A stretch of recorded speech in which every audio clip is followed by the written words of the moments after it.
Ternyata donat itu juga bisa dibuat kue ulang tahun. Lah kok bisa? Ya bisa dong. Sini aku ajarin cara membuatnya. Pertama-tama aku mau susun.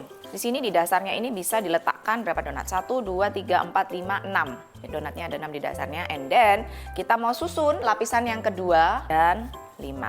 Oke, kita lanjutkan tumpuk ke atas. Terus habis itu supaya lebih tinggi, dar.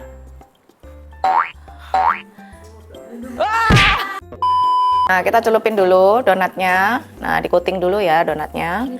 Warna pink, cakep.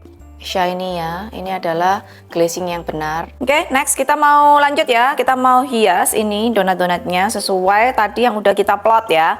Jangan berubah-berubah karena nanti bingung kalau berubah-berubah. Dan harus ditusuk supaya donat-donat ini mancep ya. Apa mancep itu? Nah, ini tuh harus sudah ditusuk. Kalau nggak ditusuk nanti donatnya melayu. Nah, kita cuples no. Gini bolonya, terus terakhir di sini gitu ya. Kayak bikin sanggul gitu.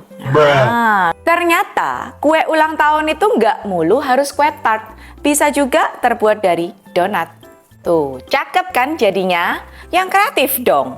Wong, telepon, Wong. Ya, Me, aku jalan. Ayo. Aku jalan, oke, Me?